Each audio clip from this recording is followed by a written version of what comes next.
Emergency response team विशेष police बल के जवान के सिर में गोली लगने का एक मामला सामने आया है, लेकिन गोली कैसे लगी इस मामले का फिलहाल खुलासा नहीं हुआ। लेकिन एक बड़ी इसमें बात यह रही कि जवान के सिर से आर पार गोली चली गई। घटना को लेकर एसपी सुधीर चौधरी जवाहर अस्पताल पहुंचे और पूरे मामले की जानकारी उन्होंने जैसलमेर में ली।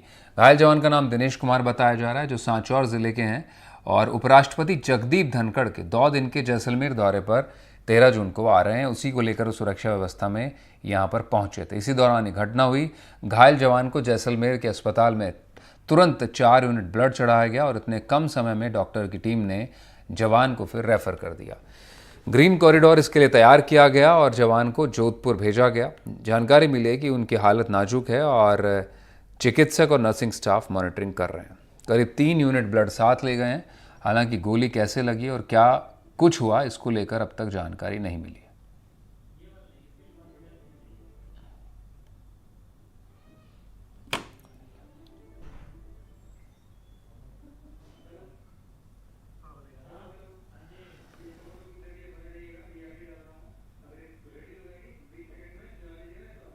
तो जैसलमेर से ये बड़ी घटना हुई। जवान को लेकर एक कमांडो बताए जा रहे थे जो सुरक्षा में तैनात होने के लिए पहुंचे थे। श्रीकांत व्यास इस वक्त हमारे साथ फोन लाइन पर मौजूद है, उनका रुख करेंगे। श्रीकांत, एक पूरा वाकई एक ऐसा घटनाक्रम जो सुरक्षाकर्मी खुद थे, उन्हें गोली लग जाती है, गोली सिर के आर पार चली गई, ग्रीन कॉरिडोर बनाकर भेजना पड़ा। क्या किस तरह से कोई अभी तक जानकारी आई, किस तरह से सेना की तरफ से कोई बयान, पुलिस का क्या कहना है? जी, मैं आपको बता दूं कि ये जो है पुलिस के कमांडो थे और गोली जो है वो सर के आर पार हो गई थी, जिसके बाद ग्रीन कॉरिडोर बनाकर जैसलमेर से जोधपुर रेफर किया गया था। और बात करें अगर जवान की कंडीशन की, तो अभी जो है वो जवान की कंडीशन सही बताई जा रही है। हालांकि सीरियस तो है ही, लेकिन ग्रीन कॉरिडोर से सक्सेसफुली वो जोधपुर पहुंचे, ऐसी सूचना मिली है। जोधपुर के श्री राम हॉस्पिटल में जो है वो पुलिस ने पहले से ही छावनी बना ली थी, पहले से सारी तैयारियां कर ली थी। और देखिए, लगभग 1 घंटे में 95 से 98 किलोमीटर का रास्ता तय किया गया सड़क से। तो कहीं ना कहीं ग्रीन कॉरिडोर का जो फायदा है वो जरूर मिलेगा मरीज को। और गोली मारने के जो कारण है उसको लेकर पता नहीं चल रहा है अब तक। ये जरूर आशंका जताई जा रही है कि जवान ने खुद को गोली मारी। अच्छा, ये आशंका जताई जा रही है? ये आशंका जताई जा रही है कि जवान ने खुद को गोली मारी या गोली चल गई, ये अब तक स्पष्ट नहीं है। लेकिन ये आशंका है कि गोली किसने मारी। ये जो जालोर के सांचौर का रहने वाला है, सांचौर जो नया जिला बना है वहां का रहने वाला ये जवान है। और कल उपराष्ट्रपति जगदीप धनखड़ का जो जैसलमेर विजिट है 2 दिवसीय, उसके तहत सुरक्षा के जो चाक चौबंद कार्यक्रम किए जा रहे हैं, उसको लेकर सारी जो सुरक्षा की व्यवस्था की जा रही है, उसी के तहत जो है ये ईआरटी पुलिस कमांडोज की टीम को बुलाया गया था। और ये ईआरटी जो कमांडोज है वो पूरी बस भरकर जोधपुर से जैसलमेर आ रहे थे। उसी दौरान जो है ये हादसा हुआ, जिसके बाद उसे तुरंत जो है वो जैसलमेर और ये श्रीकांत को जानकारी, घटना किस जगह हुई, उस वक्त क्या फौजी जवान अकेले थे? क्योंकि इस तरह से यूनिट में होते हैं टीम सुरक्षा के वक्त पे और एक स्पेस शेयर करते हैं कि किस जगह पर एक घटना हुई और किन हालात में? कोई इस तरह की कोई खबर? मैं आपको बता दूं, जैसलमेर से जोधपुर आते वक्त जो है जोधपुर से जैसलमेर आते वक्त शहर से लगभग 3 से 4 किलोमीटर दूर जो है ये घटना घटी है, जहां पर बस में ही फायर हुआ, ऐसी जानकारी दी जा रही है। हालांकि कोई आधिकारिक बयान जो है वो नहीं पहुंचा। केवल 3 घंटे में ही जोधपुर से जो जोधपुर तक का सफर था जैसलमेर से, वो ग्रीन कॉरिडोर बनाकर तय किया गया। और जोधपुर के एमडीएम अस्पताल में, जी अभी एक और अपडेट आई है, एमडीएम अस्पताल जो मथुरा दास माथुर अस्पताल है, वहां भी व्यवस्था की गई थी, वहां ले गए। और आईसीयू के रेड जोन में जो है वो फिलहाल जवान को वेंटिलेटर पर रखा गया है। और ये जो जवान था वो 10 जवानों की टीम आ रही थी जोधपुर से जैसलमेर।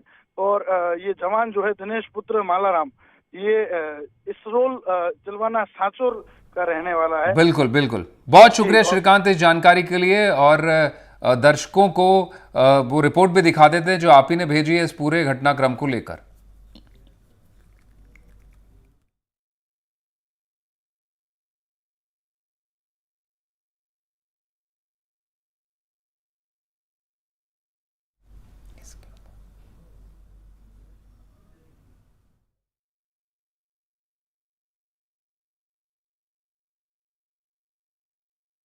रात वक्त बस में हादसा हुआ और गोली लगने के कारणों का हालांकि खुलासा नहीं हुआ। इस पर बीकानेर से हमारे सहयोगी नासिर जैदी की एक रिपोर्ट आपको दिखा देते हैं। जोधपुर से जैसलमेर सरकारी ड्यूटी पर जा रहे कमांडो दिनेश के गोली लगी।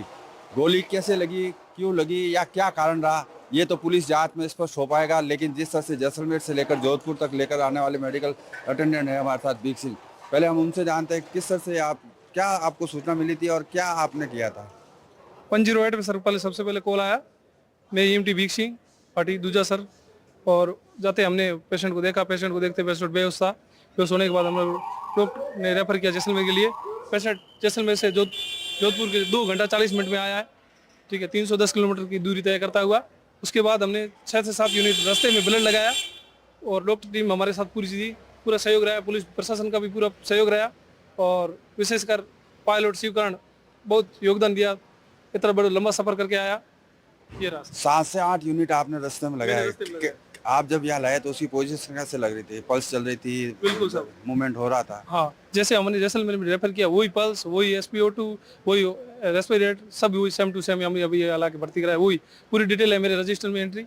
ये है सर। कह सकते हैं बीक सिंह है जो वो अटेंडेंट है जो जैसलमेर से जोधपुर तक लेकर आया, लेकिन RSC कमांडेंट खुद है। उनसे भी जान लेते हैं कि क्या हालात है, कैसे लेकर आए और किस तरह की व्यवस्था है आपने की। सर क्या हालात है अभी और क्या पूरा मामला? अभी जवान का इलाज चल रहा है। डॉक्टरों की टीम इनका परीक्षण करके इलाज कर रहे हैं और हमारी प्राथमिकता भी यही है कि समुचित इलाज मिले। और आज जो ड्यूटी पे जवान गए थे जैसलमेर, उस दौरान ये जैसलमेर पहुंचने से पहले घटना हुई। SP साहब जैसलमेर तुरंत वहाँ पहुँचे थे, इनका समुचित वहाँ इलाज कराया उपलब्ध था। IG साहब जोधपुर रेंज, उन्होंने SP साहब ग्रामीण जोधपुर, कमिश्नर साहब जोधपुर, इन्होंने टीम वर्क के साथ पूरा ग्रीन कॉरिडोर बना के और यहाँ तुरंत लेके आए हैं। यहाँ डॉक्टरों की पूरी टीम है और हमारी अभी प्राथमिकता समुचित इलाज देने की है। आप देख सकते हैं जिस तरह से आप इमरजेंसी का ये हालात है। दिनेश कमांडो जो है उसके परिवार के लोग भी यहाँ आ चुके हैं और तमाम लोग सिर्फ और यही कह रहे हैं भगवान उन्हें बचा ले। लेकिन जिस तरह की कंडीशन है, डॉक्टरों ने कहा स्टेबल हालात में है और गोली जो लगी है वो सर से लगकर दूसरी तरफ से क्रॉस हो चुकी है। फिलहाल डॉक्टर इलाज कर रहे हैं। देखना ये है कि अब इस मामले में जांच में कैसे सामने आता है कि गोली चली कैसे। सबसे बड़ा बात यह है कि गोली चली कैसे। बताया जाता है कि बस की सबसे पीछे की सीट पर यह बैठा था और वेपन्स इसके साथ है। संभावना जताई जा रही है कि शायद कोई एक्सीडेंटल गड्ढे में गाड़ी गिरने से, क्योंकि ERT के टीम के कमांडो के पास वेपन सारे खुले रहते हैं, उसको लॉक नहीं किया जाता और यही कारण है। संभावना जताई जा रही है, लेकिन अब ये पुलिस जांच में स्पष्ट हो पाएगा। अरुण हर्ष, NDTV राजस्थान, जोधपुर। तो ये मेरे सहयोगी अरुण हर्ष जोधपुर से जानकारी दे रहे थे। जो ग्रीन कॉरिडोर बनाकर जवान को जैसलमेर से जोधपुर लाया गया, जहां उनका इलाज चल रहा है और फिलहाल हाल स्टेबल बताई जा रही है। कैसे गोली चली, किन परिस्थितियों में चली, ये फिलहाल अब जांच का विषय बनता है। तो फिलहाल